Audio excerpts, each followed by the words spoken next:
without further ado, I'm going to do a little intro for Evan. So I got to reach to my notes because he's got a nice resume for us to kind of like go through here. I've actually had the pleasure of knowing Evan for almost, I think it was 8 years now. And I can say with confidence that he is one of the most caring and thoughtful advocates for the art community, for creatives in South Florida. We actually go way back. If he started going to the chapter in Fort Lauderdale, and then going to the chapter in Palm Beach, and we connected and went to the summit out in New York and in Austin.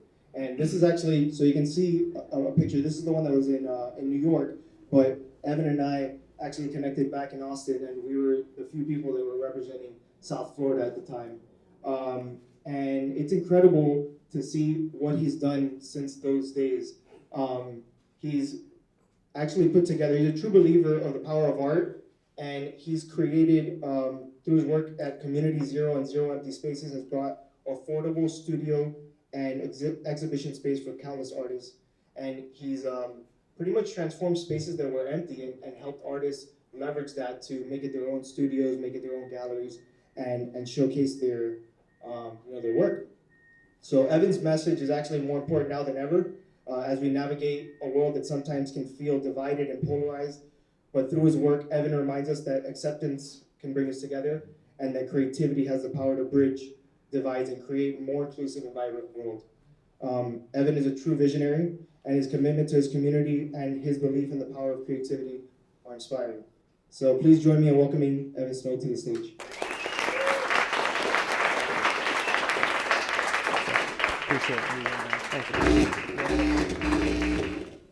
Test. Cool. Oh, you could leave it for now. No, yeah, I'll cue it up when we're ready. Awesome. Appreciate you guys taking the time to be here this morning. We're going to keep it light, fun, engaging, interesting, and exciting. We're going to keep it interactive, and I have a few questions. There's no wrong answers. How many of you is this your first time to Creative Mornings? By show of hands. Oh, wow. How many of you have been to Creative Mornings in another city? By show of hands. Okay, cool. How many of you have had Creative Mornings change your life? Yeah. We're going to get to that in a little bit. So I want to just kind of give you guys some context and bring it back and let you know kind of where I came from and how I got here. My parents met in Miami with my mother living in Kendall, my father living in North Miami in the 70s, and they met without a cell phone, internet connection, GPS, or any of those things. They met through something called landmark education. You guys ever heard of like the landmark forum? Kind of predated gratitude training and The Secret. They were doing something called S training with the founder, Warner Earhart. It was like self-development, personal development, self-help type of work where they supported a lot of people. And I feel like it's important to share because those genes, as they work through that work and moving up to the advanced course and leading seminars and being involved with the founder, I feel like those genes were kind of passed down to me and part of my DNA. One other thing I feel is worth mentioning, my father grew up in New Hyde Park, Nassau County, Long Island, and he played the game of lacrosse growing up, and he helped bring the game of lacrosse down here. And if you guys recall, it used to be kind of like a foreign sport. And my whole life, I played club against the private school kids. And the year after I graduated, it became an FHSAA sport due to the advocacy of my father, my godfather, and a lot of other countless volunteers, which really seemed like an uphill battle at the time. And for those efforts, my father was inducted into the inaugural class of the U.S. Lacrosse Hall of Fame for advocating for the game. And I feel like I'm obviously a product of my father, and it was those genes that were passed down to me that have led to me doing the work that I'm doing today. But fast forward from there, my parents fortunately moved to Broward County in the mid-'80s in Coral Springs, where I'm very proud to be born and raised from and contributed to the story. And I'm going to be honest with you guys, and I think a lot of you will resonate with this. I was not a good kid growing up, unfortunately. Started 4th grade, I started speaking out, I started getting in trouble, go to the middle school, Forest Glen Middle School, with one of my former classmates and friends here. Can remember I used to say and do the things that all the kids were thinking, but nobody wanted to say because they didn't want to get in trouble. And that unfortunately landed me oftentimes in detention, and then unfortunately internal and external suspension, which gave my parents hell. and I'm sure some of you can relate, and maybe with some of your kids, but I'm gonna let you know that there's brighter paths ahead from there. Because all the principals would always say when my parents would pick me up, Evan's a great kid. He has all the potential in the world. He just can't, figure out how to keep his mouth closed. And in all reality, the school system just really wasn't for me. There was a different path and different road laid ahead of me. So fast forward, I'm in my 20s. I'm, working some sales jobs. I start with Dish Network, moved to AT&T and Verizon, and I kind of realized, sales wasn't really for me. I took a stab at playing poker semi-professionally. I was a product of the Chris Moneymaker era and the World Series of Poker boom. And fortunately, through that experience, I had some friends connect me with an industry called recruiting. You guys know, like headhunting, staffing, and recruiting. We would, place people in jobs, and I would learn how to fit a square peg in a round hole. And it was around this time, I'm in my, mid to late 20s, that I'm listening to a lot of TED Talks. And I'm getting a lot of inspiration from these TED Talks. And I'm listening to them on my lunch break, and I'd go listen to them at my parents' house. And then me and my mom started attending TEDx NSU at Nova Southeastern every year for 4 years up until COVID, when it stopped happening. But I'm really starting to expand my horizon, expand my consciousness at this time. I also have the likes of like Simon Sinek, start with Y, going in my ear. I have the likes of Gary Vee. Do any of you guys know Gary Vaynerchuk? Okay, yes. 1 is greater than 0. He had a talk. It was 6 minutes for the next 60 years of your life. This was really an influential moment for me as I was sitting at this recruiting desk where he said, if you find something you're passionate about, you could put your head down, grind on it for 3 years. You could wake up, you're still 33 years old, and have the whole rest of your life ahead of you if it doesn't work out. So at this time, fortunately, I had a friend and mentor who was renting space in a co-working space where they were hosting Creative Mornings Fort Lauderdale. And he knew that I loved TED Talks. And God bless him, he saw something in me that I didn't see in myself, which is something, fortunately, will be a recurring theme. And he invited me to this monthly breakfast lecture series, mini TED Talk, called Creative Mornings Fort Lauderdale. Did any of you guys ever go to the Fort Lauderdale chapter? Yes. Shout out to those in the back. Thank you, Natalie. The first talk I go to, super transparent. The guy, great guy, coffee roaster, a legend in the Fort Lauderdale community, is very, very dry and boring. Didn't really resonate with me. I said, you know what, I'm going to give it a second chance. Second talk was Adam Garfield, founder of Speedy Tab, phenomenal guy. But the third one was really the moment where I had this spark that I attribute to being my aha moment. It was a woman by the name of Alexa Rose Carlin. She's the founder of the Women's Empower Expo, if anybody's ever heard of that. And she was speaking on the topic of language. It's not that we speak the language of English, Hebrew, or Spanish. She was more preaching, if you speak the language of positivity, you're going to portray positivity. And if you speak the language of negativity, well, you're probably going to be negative. But more so than that, had a very interesting story, had sepsis, was in a coma, saw the light, got out of it to become a speaker and Women Empower Expo founder. She was preaching to be genuine, be authentic, and pursue your passions. And around this time, this was January 2016, right before this, I had just got exposed to Wynwood. And by the show of hands, how many of you guys remember Wynwood in 2014, 2015, right? It was very cool, it was very raw, it was very underground. My first experience in Wynwood, I'll never forget, my soon-to-be future roommate, David Lefty Diaz, said, we're gonna go to a music show to see this guy. I had no idea what that meant. Well, the guy was Chet Faker, and the music event was 3 Points in its second year. And it was very, very grassroots at that point. It was one of the coolest events I ever went to. So I started gaining a little bit more appreciation for this Wynwood thing. I'm now deciding to move to downtown Fort Lauderdale, so I'm starting to get a little bit more, and I grew up in the suburbs of Broward County in Coral Springs. Art Basel comes around in 2014. I now have a taste of the Wynwood thing, and I'm starting to follow more like New Times and some of these arts and culture sites. And I post on Facebook, hey, does anybody want to go to this Art Basel thing? And I was truly just a regular Johnny 9-to-5 recruiter. Would go to the sports bar and Brews Room and watch the football games and the Hurricanes games with my friends. And was just a regular guy and could have continued going down that path. And none of my friends wanted to go to Art Basel. Whatever. I decided to get in the car and drive down to Wynwood myself. And it was one of the best decisions I ever made in my life. I pulled up to North Miami Avenue and 25th, 26th Street, and I was immediately blown away. If you guys, remember going to Wynwood, especially during Miami Art Week back then, it was so raw, but it was like, there was live art, there was glass blowing, there was an indoor skate ramp park, there was photography, there was models, there was shipping containers filled with installations and activations. It was so cool. It was the coolest thing. And I saw at that point the first mural that really spoke to me. I believe it was on the back of Maps backlot, and it was Original Gangsters mural. And it had these iconic figures and images that really resonated with me. It had Don Corleone, Scarface, Kings of New York, and traditional fine art, admittedly, really didn't resonate with me. I really didn't have any exposure. They would take us to the museum, as kids growing up, but it wasn't really for me. This was for me. So I go back to my native Broward County from Wynwood. I'm supercharged, inspired, and I was hooked on this art thing. Never passed up an opportunity to go to Wynwood from that point. I would go every art walk, anytime there was a thing to do, a talk, found out about Creative Morning shortly thereafter, I was down there every time. And then it got to a point where I said, we should have some of this in Broward County.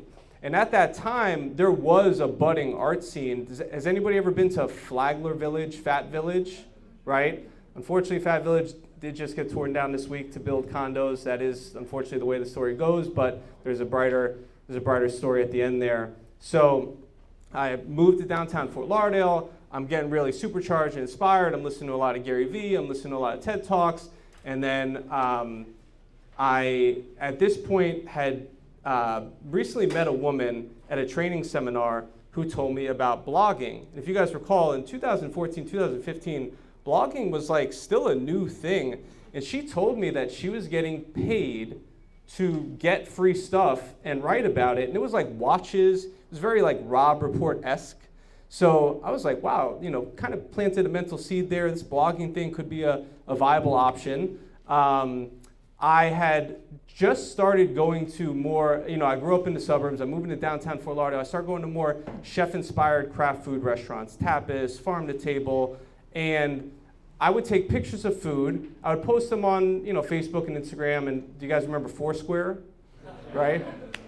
Like Vimeo. And I wasn't really doing anything with it, but my friends would say, I like the places that snow stops at.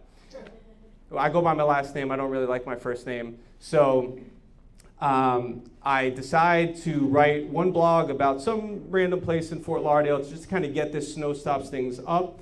And then I'm still recruiting at this time. I go to lunch at Randazzo's in Coral Gables with my old recruiting company. They drop like $1,500 on lunch.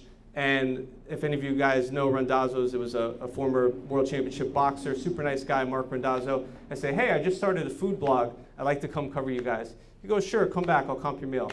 I was like, wow, this is a thing. So I go, he did it, super great experience. And I'm like, wow, this blogging thing is kind of cool. I'm starting to get some value out of it, right? Fast forward, I'm in downtown Fort Lauderdale, and now I'm starting to immerse myself in the arts and culture. I'm starting to go meet more artists, tour their studios, go and see all the things to do within the arts within Fort Lauderdale, while simultaneously coming down here because this is where all the cool stuff is, understandably. And I kind of made a decision to pivot from writing just about food to kind of covering more arts and culture, because food is a part of culture. And around this time, I just moved in with these two brothers from Memphis by the way of Honduras, who their friends would say, oh, David doesn't choose 901 because he doesn't go back to Memphis.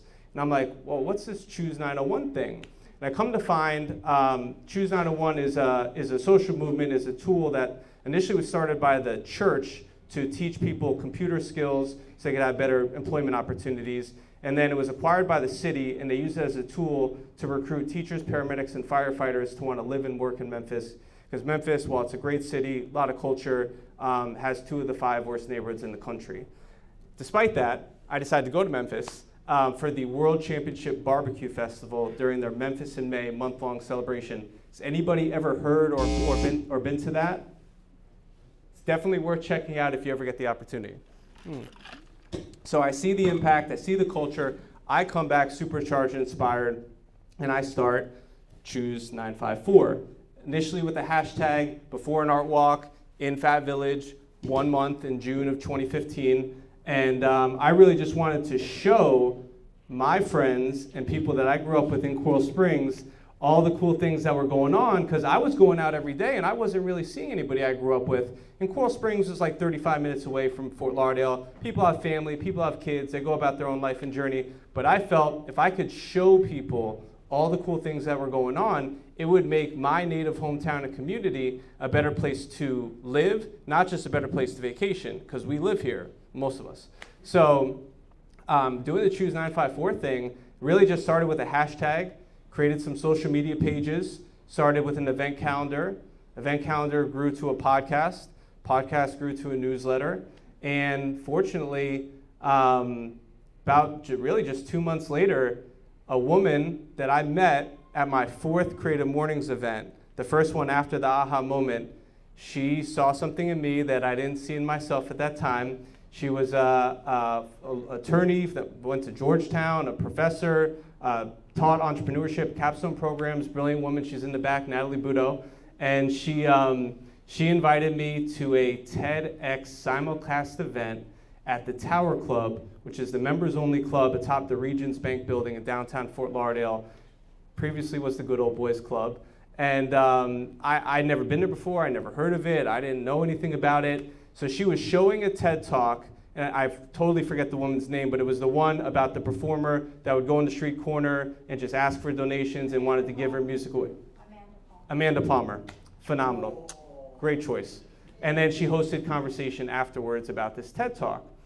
It was a great event, and after the event's over, some old gray-haired guy was sitting to my right, and he said, what do you do? And I had just left Entrepreneurville. I had just left recruiting to join Entrepreneurville. I really didn't have a plan. I really had no idea how to monetize the Choose 954 thing at the time.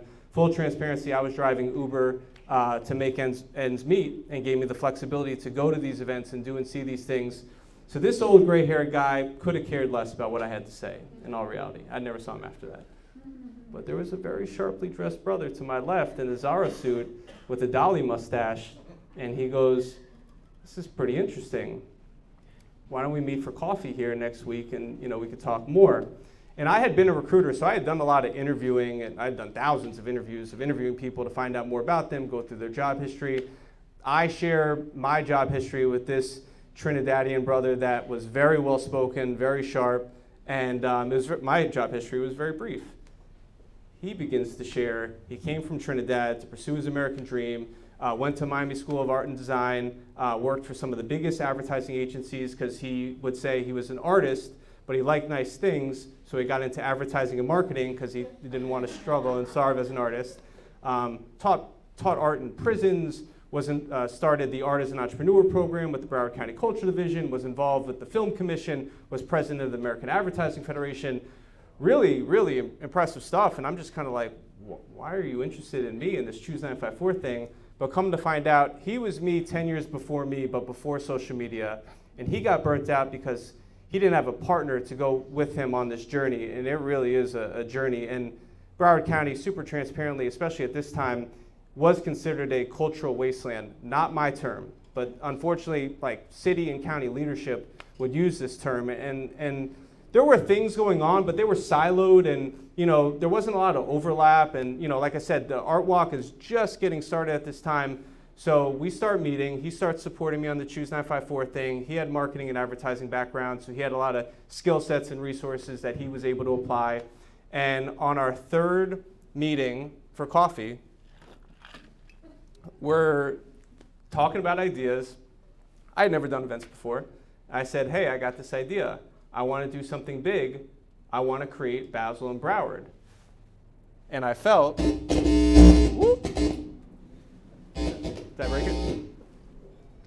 I felt, we needed a platform to highlight and showcase our creatives in a very unique way, kind of to put Fort Lauderdale on the map as an international destination to view and interact with art. We've got really cool elements to Fort Lauderdale. We've got beautiful homes, an intercoastal waterway system, and a water taxi. All the art fairs in the world are done in tents, convention centers, and hotels. even this thing called Art Basel right here. Big white walls, it's a maze, people get tired, they get art fatigue, they don't want to fight the traffic and the parking. So we're like, let's mitigate all of that. Let's come up with the first art fair in the world done inside of luxury waterfront homes on the Las Olas Intercoastal Waterway, made only accessible via boat. And you would think, if you come up with a game-changing idea like this, the city would want to get involved, the county would want to get involved, the brands would want to get involved. God bless him, my business partner, he was a marketing director at one of the largest mall companies at the time, and he left his cushy job to re-enter Entrepreneurville, relaunch his agency, and he opened his piggy bank, his 401k, to the tune of about $50,000 to get this thing off the ground, chartering the boats, doing the marketing, setting up the after parties. He had a marketing agency previously and was a Swiss Army knife of skills. He and I came up with the concept, the branding, the logo, did the website, did the social, did the public relations, did the art installation, did the artist applications. We did everything, because if we would have had to farm out those services, we just wouldn't have been able to get this thing off the ground with just $50,000. So we get this first one off the ground. This was the last year we did it, right before COVID. It ran for 4 years, up till January 2020. And now part of what I want to share is I made some very critical choices, thankfully, in my life. I learned to choose art. I learned to choose the 954. I learned to choose a business partner, and I learned to choose a venture. So we stuck with this venture. Now we're in it. We started growing it. We definitely succeeded in everything we set out to do, making Fort Lauderdale an international destination if you interact with art. We've been covered in Forbes, Architectural Digest, CNN Travel, changed hundreds of artists' lives thousands of times over. These were homes that were for sale on the Intercoastal Waterway. So we started working with realtors and brokers. Then we got involved with the real estate board. Getting involved with the real estate board had developers start reaching out to us and say, hey, do you want to do art in my space? Oh yeah, by the way, we're not going to pay you for it. So Andrew had been in shopping center retail development and management, and he had developed some vacancy management strategies and solutions for malls, where he would take underutilized corners of the mall and like the food court that had nothing there, and he would make a commission-free art gallery. So we were leaving a meeting one day, we were driving around Broward County, we saw all these for lease signs for commercial spaces, and at this time Broward County was being known as one of the least affordable counties for housing in the country, and we said, what if we can make this one of the most affordable places for artists to be able to create and collaborate in? And we came up with this idea called Zero Empty Spaces, where we said we are gonna take vacant commercial real estate spaces to create affordable working artist studios, so artists have space to create and collaborate, because all these artists that we were meeting at the art fair said, where are the studios at, let alone affordable? And most of the time they're generally in Wynwood, an industrial warehouse district. We reached out to the mayor of Fort Lauderdale, Dean Trantellis, a supporter of the arts, a friend of the program, said, hey, we got this idea. He goes, why don't you reach out to Mike Weymouth, the guy that owns Las Olas Company? I'd always heard he was a tough cookie. Took him 3 minutes. He said, all right, I'll give you space. At this time, 2019, there was about 19 vacancies on Las Olas. Every third door was closed. And we go into a space that was vacant for 3 months. For 3 years. We're in there for 3 months. We had one of the most widely attended openings for anything ever in Fort Lauderdale, over 1,000 people in the streets. It was a great event. This is just some of the other great openings that we've done. And 3 months later, a guy comes in. He goes, I like the buzz and energy in this space. Can I get the landlord's number? And the part of the program was we're activating these spaces on a month-to-month basis until a permanent lease is secured. And we made the rent super affordable, $2 a square foot at the time for the artists, water and electric included. They wanted $86 a square foot for the entire space on Las Olas. So no artist is ever going to spend $40,000, $50,000, for a studio, let alone a gallery. So we kind of mitigated that, started having some really great success stories. That first space got leased. He moved us to the former Levinson Jewelers space, which had been vacant for 5 years. Same thing, we're in there 3 months, guy comes in, I like the buzz and energy in the space, and that proved the concept, proved the model. We've since opened 28 0 empty spaces locations in 4 years. Now we're in 3 states, Richmond, Virginia, Natick, Massachusetts, outside of Boston. We've had about 400 artists come through the program. We've changed hundreds of artists' lives, thousands of times over. I never would have imagined when I set out to help cover artists with my cell phone and live streams and videos that I would actually be connecting dots that are making tangible impacts. And we're very inclusive. We include emerging, mid-career, established artists and everybody else in between. You don't have to have an MFA. You don't have to, have a long CV and be in the Bakehouse and be in Fountainhead to get into our program. And we pair grassroots beginning artists with emerging and established artists, and it's been a beautiful thing to watch and unfold. We've only had 1 space in Miami, in the Miami International Mall. So if any of you guys know real estate developers, and there's tons of commercial real estate here that's vacant, we'd be glad to help. But one thing I do want to share is throughout this journey, I'm doing a lot. I also started a nonprofit.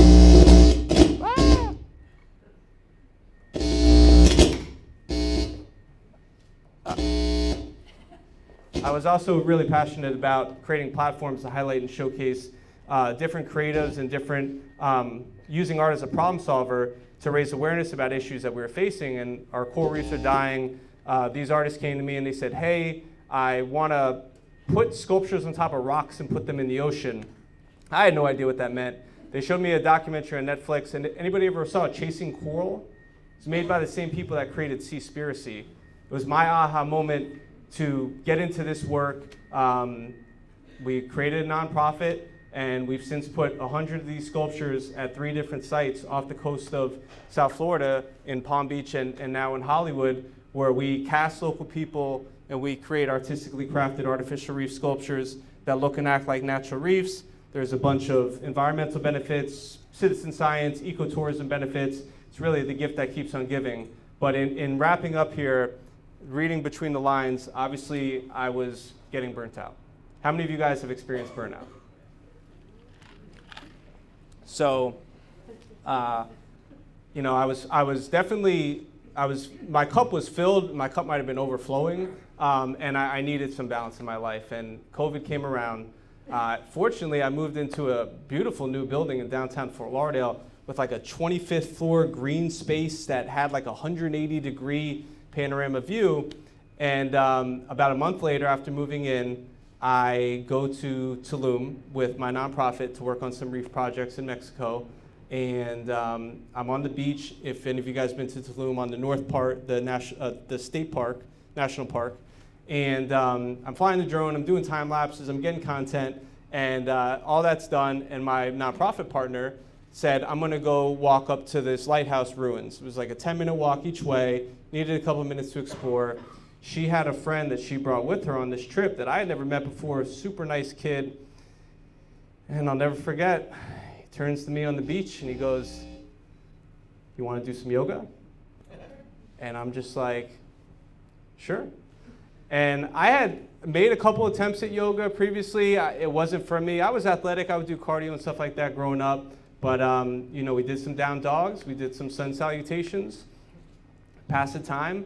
And I'm there in Tulum, and there was a woman that I had known from the arts district and the arts community that somehow the universe placed into my building to be the yoga teacher, offering free classes. And she was a beautiful soul. She's here in the back, Chloe Ravel, the Gemini Rising.